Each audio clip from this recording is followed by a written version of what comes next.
జిల్లాను భారీ వర్షం అతలాకుతలం చేసింది. లోతట్టు ప్రాంతాలు జలమయమయ్యాయి. రోడ్లపై వరద నీరు ప్రవహిస్తోంది. భారీ వర్షంతో పలు చెరువులు గండిపడి వందల ఎకరాల పంట నీట మునిగింది. పల్నాడు జిల్లా అచ్చంపేటలో సాగునీటి చెరువుకు గండిపడింది. దోసపాటి చెరువు గండిపడడంతో పంట పొలాల్లోకి వరద నీరు వచ్చి చేరింది. పత్తి, మాగాణి పంట పొలాలు నీటి పాలయ్యాయి. అచ్చంపేట మాదీపాడు రహదారిపై వరద నీరు పోటెత్తింది. దొడ్లేరు సాగునీటి చెరువు కూడా గండిపడింది. దీంతో గ్రామాన్ని వరద నీరు ముంచెత్తింది. వందల ఎకరాలలో పంట నీట మునిగింది.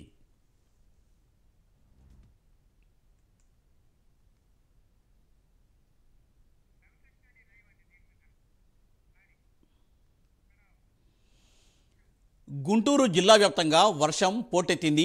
అచ్చంపేట మాదీపాడు రహదారిపై వరద నీరు పోటెత్తింది. అలాగే దొడ్లేరు సాగునీటి చెరువుకు కూడా గండిపడింది. అలాగే మిగిలిన చెరువులకు కూడా గండ్లు పడటంతో పలు గ్రామాలు నీట మునిగాయి. అలాగే వందల ఎకరాల్లో పంట నీట మునిగింది. మరి దీనిపై మరింత సమాచారాన్ని మా ప్రతినిధి రవికృష్ణ అందిస్తారు. రవికృష్ణ. మూర్తి, నేనైతే మాత్రం ఇక్కడ ఏదైతే గుంటూరుకి సమీపంలో ఉన్నటువంటి ఉప్పలపాడు గ్రామంలో ఉన్నానో ఇక్కడ పరిస్థితి కనుక చూసుకున్నట్లయితే మాత్రం గత 2 రోజుల నుంచి కురుస్తున్నటువంటి భారీ వర్షాల కారణంగా ఇక్కడ వేసినటువంటి సాగు కోసం వేసినటువంటి పంట ఏదైతే ఉందో అది పూర్తి స్థాయిలో కూడా నీట మునిగినట్టుగా తెలుస్తుంది. ఇక్కడ అక్కడ దానికి సంబంధించి నేనైతే ఇక్కడ ఉన్నటువంటి ఆ పొలం దగ్గర దిగి అక్కడ ఉన్నటువంటి పరిస్థితి ఏ విధంగా ఉంది ఏంటి అనేది చూస్తున్నాను. అదే దానికి సంబంధించిన విజువల్స్ని మన కెమెరామ్యాన్ ఉదయ్ చూపిస్తూ ఉన్నాడు. ఆ విజువల్స్ లో చూడొచ్చు అసలు ఆ చెరువులని తలపిస్తుంది ఇక్కడ ఉన్నటువంటి పొలము. పూర్తిగా కూడా 100 ఎకరాల విస్తీర్ణంలో ఈ బిట్టు కూడా 100 ఎకరాలకు సంబంధించినటువంటి పొలం. ఇది మొత్తం కూడా ఈ ముంపునకు గురైంది. పూర్తిగా కూడా వరద నీరు చేరడంతో పూర్తిగా కూడా ఇక్కడ వేసినటువంటి వరి సాగుకి సంబంధించి వరి నారు ఏదైతే ఉందో పూర్తిగా కూడా నష్టపోయినటువంటి పరిస్థితి. దీని మీద ఇక్కడ ఉన్నటువంటి రైతులైతే తీవ్రంగా కూడా ఆవేదన చెందుతూ ఉన్నారు. ఇప్పటికే ఒక్కసారి వేసినటువంటి సందర్భంలో అప్పుడు వర్షాల కురవక ఎండిపోయిందని, ఆ తర్వాత అప్పుడు అయితే రెండోసారి కూడా వేసినటువంటి సందర్భంలో ఈ విధంగా అతివృష్టితో ఇబ్బంది పడ్డామని చెబుతూ ఉన్నారు. మనతో ఇదే విషయం మీద మాట్లాడటానికి రైతు ఉన్నారు. రైతుని తెలుసుకుందాం. సార్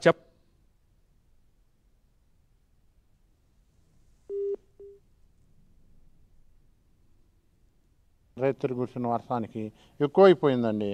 ఎక్కువైపోయి అక్కడక్కడ తక్కలపాడు కాలువ నీళ్లు తెగి మా మీద పడి వాగులు బొర్లి అంతా పొలం అంతా మునిగిపోయింది. ఎక్కడో 25-30 ఎకరాలే మంచిది ఉంది, అంతా మునిగిపోయింది. 4 ఎకరం దాకా ఉండిద్ది మొత్తం మా ఊరు పొలం. దిగువ ప్రాంతం అంతా మునిగిపోయింది. వరి మీద జానెత్తున మొరెత్తున నీళ్లు ఉన్నాయి. అది ఎప్పుడు బయటపడిద్దో తెలవదు. అది తగ్గితే 4-5 రోజులు 3 రోజుల్లో తగ్గితే పర్వాలేదు, వరి బాగానే ఉండిద్ది. లేకపోతేనేమో దెబ్బతినిద్దండి. 10 రోజులు 12 రోజులు ఉందంటే వరి లోపల కుళ్ళిపోయి చచ్చిపోయిద్ది. అంటే ఇప్పుడు అది కాదండి, ఇది చూస్తుంటే ఒక చెరువుని అనిపిస్తుంది, చెరువులాగా కనపడతా ఉంది. అసలు కొంతమంది కొత్తగా వచ్చిన వాళ్ళకైతే ఇది చెరువా లేకపోతే పొలం అనే అనుమానం ఉంటుంది. అసలు ఒక్కసారి మీరు ఏదైతే వరి ఇప్పుడు ఉన్నదో ఆ లోపల ఉన్నటువంటి వరిని ఒక్కసారి పీకి చూపిస్తారా మాకు? అదే ఆయన అయితే ఇక్కడ ఏ విధంగా దెబ్బతింది ఏమిటి అనే దాని మీద కూడా పూర్తిగా కూడా ఆయన బాధపడుతూ తన ఆవేదన వ్యక్తం చేస్తూ ఉన్నాడు. గతంలో ఏదైతే ఇక్కడ ఒకసారి అయితే మాత్రం సాగులో పెట్టినటువంటి సందర్భంలో దెబ్బతింది. ఆ తర్వాత మళ్ళీ కూడా మామూలుగా కూడా సాగు చేసేందుకు ఆయన చూస్తూ ఉన్నారు. ఆయన విజువల్స్లో చూపిస్తూ ఉన్నారు ఏ విధంగా కొత్తగా 3 రోజుల క్రితమే ఆయన అయితే మాత్రం ఇక నాటు వేయించారట. నాటు వేయించిన సందర్భంలో ఇక వర్షం పడటంతో పూర్తిగా కూడా దెబ్బతినిపోయింది.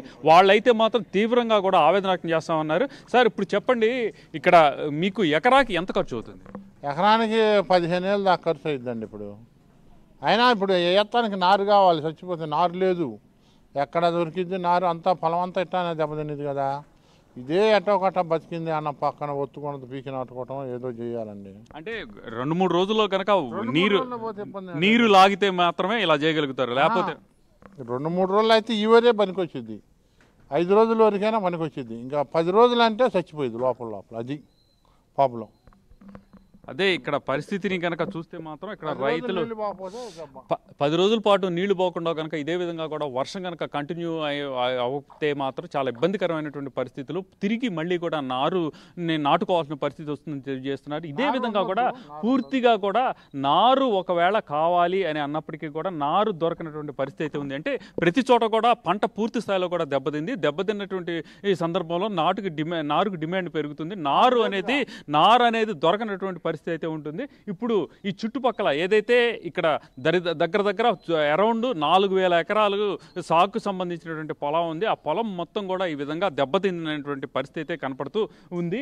ప్రజెంట్ ఇక్కడ సిచ్యువేషన్ కనుక చూసినట్లయితే వాళ్ళైతే ఆవేదన వ్యక్తం చేస్తున్నారు. రైతులైతే మాత్రం ప్రభుత్వం తమని ఆదుకోవాలని అయితే వాళ్ళు కోరుకుంటున్నారు. ఇప్పటికే చాలా మంది రైతులైతే మాత్రం ఆ పంటను చూసి విలపిస్తున్న పరిస్థితి అయితే ప్రస్తుతం ఇక్కడ కనపడుతూ ఉంది. ఇక్కడ మనం చూడొచ్చు, ఇక్కడ ఏ విధంగా అసలు ఆ చెట్టును చూసినట్లయితే అది ఎక్కడో ఒక వాగులో ఉన్నటువంటి చెట్టులాగానే మనకి కనపడుతున్నటువంటి ప్రజెంట్ పరిస్థితి అయితే ఉంది.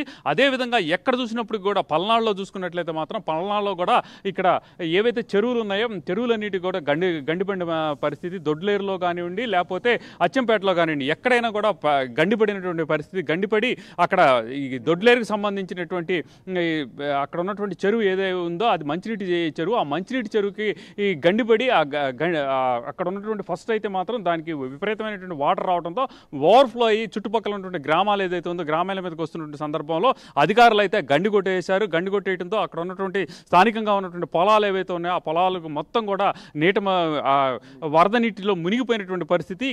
ఇక అచ్చంపేటకు సంబంధించి మంచినీటి చెరువులో కూడా గండి పడినటువంటి పరిస్థితి కనపడుతుంది. ఎక్కడికక్కడ కూడా పల్నాడు కానివ్వండి, అటు గుంటూరుకు సంబంధించి గుంటూరు జిల్లాలో కానివ్వండి ఎక్కడ చూసినా కూడా వర్ష బీభత్సం మాత్రం దారుణంగా ఉంది.